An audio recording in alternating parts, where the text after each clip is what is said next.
ये कोई कहानी नहीं बल्कि एक सच्ची हकीकत है जो आयशा ने हमारे साथ शेयर की। कैसे उसके भाई की एक छोटी सी गलती उसके घर वालों के लिए एक बड़ी सजा बन गई। आखिर उनके साथ ऐसा क्या हुआ? इस खौफनाक सच्चाई को जानने के लिए इस वीडियो को आखिर तक लाजमी देखें। कराची में तेज बारिश हो रही थी। शाहराह फैसल पर गाड़ियां धुंध में धीमी चल रही थीं। अजलान गाड़ी चला रहा था। उसने सड़क के किनारे एक लड़की को खड़ा देखा। वो भीग रही थी, अकेली। उसकी आंखों में अजीब सी चमक थी।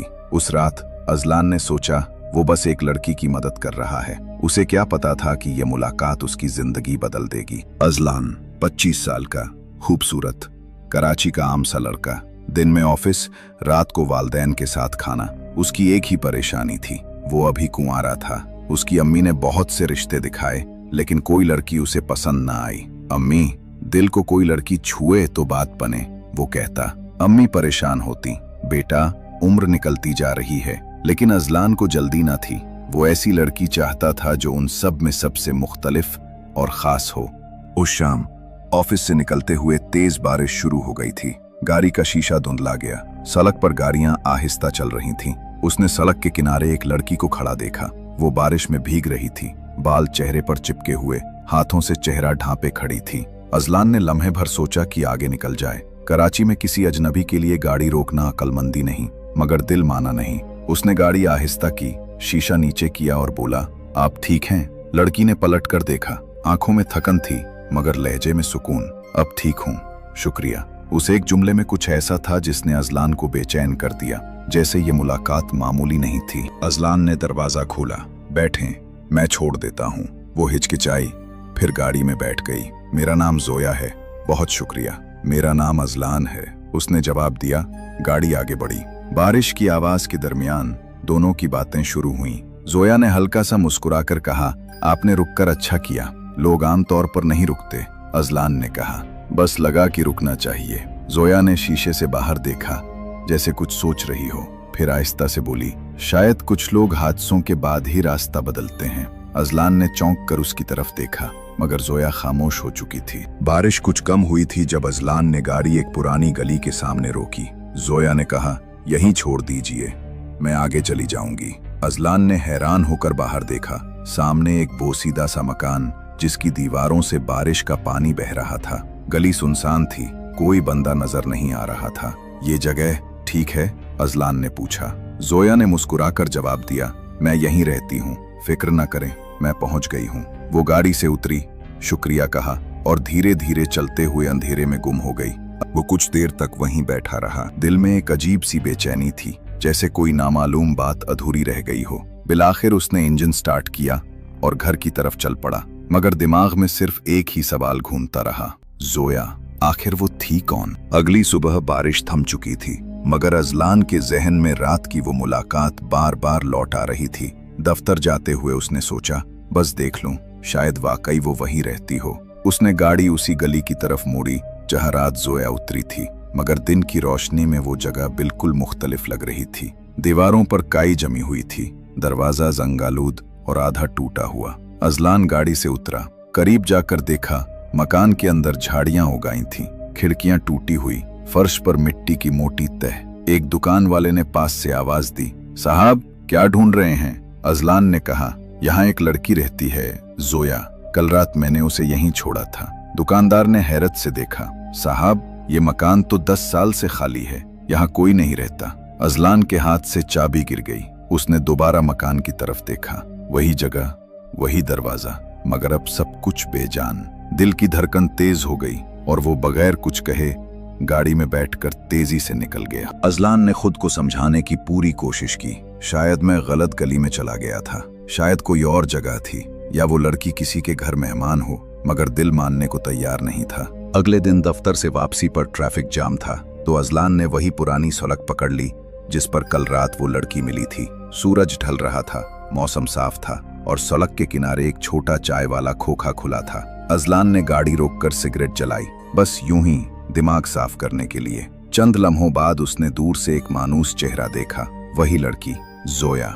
इस बार वो एक सफेद दुपट्टा ओढ़े आम से लिबास में चाय वाले से बात कर रही थी, बिल्कुल नॉर्मल अंदाज में। अजलान ने हैरत से घड़ी देखी, फिर उसे गौर से देखा। वो हंस रही थी, किसी बात पर मुस्कुरा रही थी, जैसे कल की बारिश वाली रात कभी हुई ही ना हो। अजलान करीब गया। जोया, उसने पलट कर देखा, बिल्कुल पुरसुकून चेहरा। जी, आप मुझे जानते हैं? अजलान साकित रह गया। कल रात शाराए फैसल पर मैंने आपको, शायद आप किसी और को समझ रहे हैं, मैं तो कल यहाँ थी। चाय वाला बोल उठा। हाँ साहब, ये तो रोज यहीं आती हैं, कल भी आई थीं, बारिश में भी। अजलान के गले से आवाज नहीं निकली।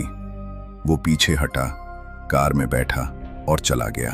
2 दिन गुजर गए, मगर अजलान के जहन से वो मुलाकात निकल नहीं रही थी। दफ्तर में काम के दौरान भी वो बार बार सोचता, अगर वो लड़की झूठ बोल रही थी तो क्यों, और अगर सच बोल रही थी तो वो कौन थी जो उस रात बारिश में मिली थी। इसी उलझन में एक शाम वो अपने दोस्त फराज के साथ कैफे गया। चाय पीते हुए उसने बात छेड़ी, यार कभी तुमने किसी को देखा हो और अगले दिन वो बंदा तुम्हें पहचाने ही नहीं? फराज हंसा, ये तो हर आशिक का ख्वाब होता है, मगर तू संजीदा लग रहा है। अजलान ने बात बदल दी, मगर दिल के अंदर एक अजीब सा दबाव था। कैफे से निकलकर जब वो पार्किंग की तरफ गया तो उसका कदम रुक गया। सामने थोड़ी दूर वही लड़की खड़ी थी, जोया, वही दुपट्टा, वही अंदाज, और इस बार वो उसे सीधा देखकर मुस्कुरा रही थी। वो चंद लम्हे उसे देखता रहा, जैसे यकीन करने की कोशिश कर रहा हो कि वो वाकई वही है। जोया, उसने हल्की आवाज में पुकारा। वो मुस्कुराकर बोली, आप मुझे जानते हैं, हम उस रात मिले थे बारिश में, मैंने आपको डिफेंस तक छोड़ा था। मुझे नहीं लगता हम पहले मिले हैं। अजलान खामोश हो गया। चंद लम्हों की खामोशी के बाद वो बोली, शायद आप किसी और को समझ रहे हैं। खैर, आपका नाम? अजलान ने उलझन में आकर कहा, अजलान। जोया ने फिर मुस्कुराकर हाथ बढ़ाया। अच्छा लगा मिलकर अजलान। उसके हाथ की गिरफ्त ठंडी थी, बहुत ठंडी, जैसे बर्फ छूली हो। अजलान ने हिचकिचाते हुए हाथ छोड़ा, मगर उसकी नजरें अब भी जोया के चेहरे पर जमी थीं। दिल कह रहा था ये वही है, दिमाग कह रहा था ये मुमकिन नहीं। अगले दिन अजलान ने खुद को समझाया कि शायद वाकई गलतफहमी थी, मगर किस्मत जैसे कोई खेल खेल रही थी। दोपहर में वो दफ्तर से निकला तो देखता है वही जोया बस स्टॉप के करीब खड़ी। इस बार वो किसी कॉल पर थी, मगर जैसे ही अजलान गुजरा उसकी नजर मिली और वो हल्का सा मुस्कुरा दी। अजलान गाड़ी रोके बगैर नहीं रह सका। क्या इत्तेफाक है, फिर मुलाकात हो गई। जोया ने कहा, शायद किस्मत चाहती है हम बार बार मिलें। ये जुमला सीधा अजलान के दिल में उतर गया। उस दिन के बाद मुलाकातें बढ़ने लगी, कभी चाय पर, कभी वॉक के दौरान, कभी किसी किताबों की दुकान पर। जोया की बातों में एक सुकून था, मगर उसके अंदर कुछ ऐसा था जो अजलान समझ नहीं पाता था। कभी वो हंस रही होती और अगले लम्हे खामोशी में डूब जाती, जैसे कोई बोझ सीने पर उठाए हो। अजलान को महसूस हुआ ये लड़की सिर्फ एक इत्तेफाक नहीं, बल्कि उसकी जिंदगी का हिस्सा बनने वाली है। कुछ हफ्ते गुजरे और अब अजलान के दिन जोया के बगैर अधूरे लगने लगे। दफ्तर में मीटिंग्स के दौरान भी वो उसकी बातें सोचता रहता और शाम होते ही किसी बहाने जोया से मिलने निकल पड़ता।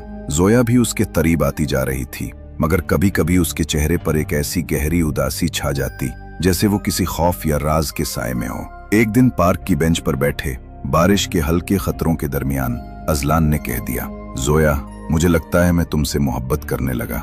जोया चंद लम्हे खामोश रही, फिर आहिस्ता से बोली, अजलान, कुछ बातें कहने से सब बदल जाता है, क्या तुम तैयार हो सब बदलने के लिए? अजलान ने संजीदगी से कहा, अगर तुम मेरे साथ हो तो हाँ। मगर जोया की आंखों में एक अजीब खौफ छुपा हुआ था जो अजलान को उस वक्त समझ नहीं आया। चंद दिन बाद अजलान ने फैसला किया कि अब बात छुपाने का कोई फायदा नहीं। घर में खाने के दौरान उसने आहिस्ता से कहा, अम्मी, मैं किसी को पसंद करता हूँ। अम्मी ने चम्मच रखते हुए चौंक कर देखा। कौन? उसका नाम जोया है, बहुत शरीफ सुलझी हुई लड़की है। अम्मी और बहन आयशा ने एक दूसरे को देखा। कहाँ की है? उसके घर वाले?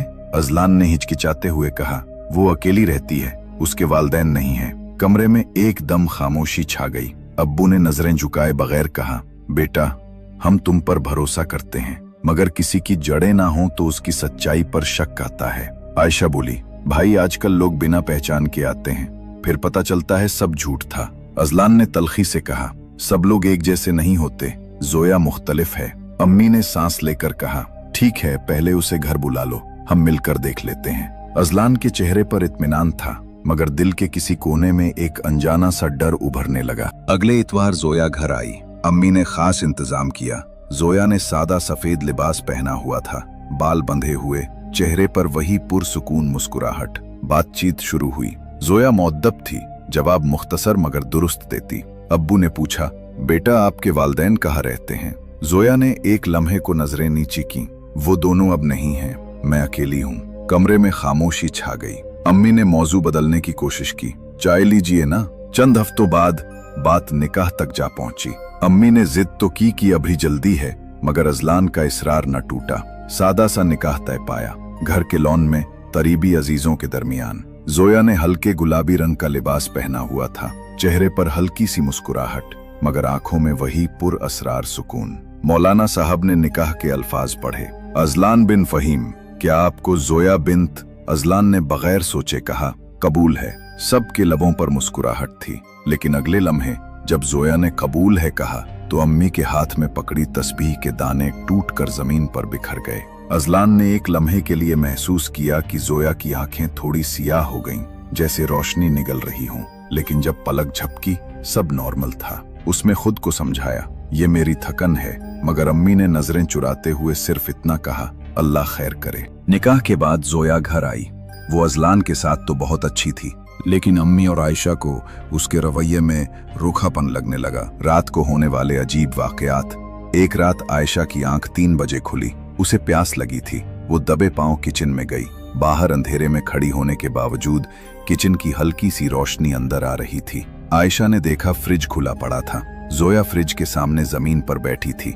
आयशा का दिल जोर से धड़का। जोया के हाथ में एक बड़ा टुकड़ा था, कच्चा सुर्ख गोश्त का टुकड़ा। वो उसे बगैर किसी बर्तन या चम्मच के सीधा मुंह में रखकर चबा रही थी। उसके चेहरे पर खौफनाक इत्मीनान था। आयशा की सांस रुक गई। उसने चुपके से पीछे मुड़कर अपने कमरे की तरफ दौड़ लगा दी।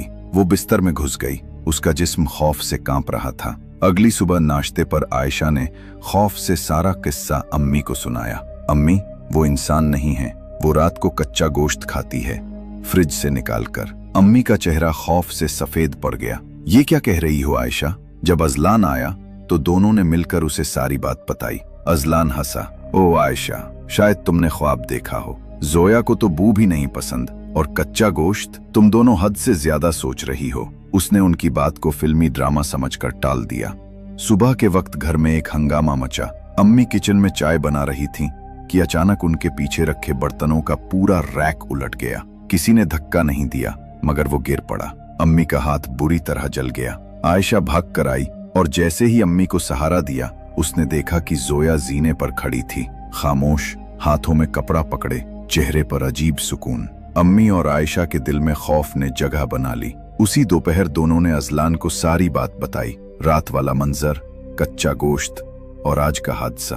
अजलान ने चुपचाप सब सुना, फिर माथे पर हाथ रखा। बस करो तुम दोनों, ये क्या बातें कर रही हो? जोया ऐसी नहीं है। अम्मी बोली, बेटा हम झूठ नहीं बोल रही, कुछ ठीक नहीं इस लड़की में। अजलान ने तलखी से कहा, अम्मी अब आपको मेरी खुशी बर्दाश्त नहीं हो रही? अम्मी खामोश हो गईं। अजलान ने सांस भरी, मैं शाम तक बाहर जा रहा हूँ, वापस आकर बात करता हूँ। अम्मी और आयशा एक दूसरे की तरफ देखने लगी। अम्मी ने आहिस्ता कहा, हमें किसी को बुलाना होगा, किसी बाबा को। आयशा ने सर हिलाया, हाँ, वरना देर हो जाएगी। अचानक पीछे से एक आवाज आई, किसको बुलाओगी? जोया दरवाजे में खड़ी थी। आंखों में रोशनी नहीं थी, बस खाली सियाहपन। वो आहिस्ता आहिस्ता उनकी तरफ बढ़ी। मैं तुम दोनों को बर्दाश्त कर रही हूँ, खामोशी से। मैं किसी को नुकसान नहीं पहुंचाना चाहती, लेकिन तुम मुझे मजबूर कर रही हो। अम्मी के हाथ कांपने लगे। आयशा पीछे हटी और जोया सीधी ऊपर चली गई। शाम को अजलान वापस आया। कमरे में गया, जोया फर्श पर बैठी थी, आंखों में आंसू। अजलान, वो धीमी आवाज में बोली, तुम्हारी माँ और बहन मेरे साथ जुल्म कर रही हैं। वो मुझे पागल कहती हैं और मेरे खिलाफ बातें बनाकर मुझे घर से निकलवाना चाहती हैं। अजलान ने सख्त लहजे में कहा, बस करो जोया, मेरी माँ ऐसी नहीं है। जोया ने रोते हुए सर झुका लिया। अजलान गुस्से में बाहर निकला। अम्मी और आयशा सहन में बैठी थीं। आप दोनों ने हद कर दी है, वो चीखा। मेरी बीवी के बारे में ऐसी बातें करके शर्म नहीं आई? ठीक है, अगर आपको जोया बर्दाश्त नहीं तो मैं उसे लेकर इस घर से चला जाता हूँ। अम्मी के मुंह से सिर्फ अजलान बेटा सुनो निकला, मगर वो दरवाजा पटक कर बाहर निकल गया। कमरे में जोया आहिस्ता से उठी। आईने में अपने अक्स को देखा। चेहरा पुरसुकून था, मगर आंखों के किनारे एक खतरनाक मुस्कुराहट उभर आई।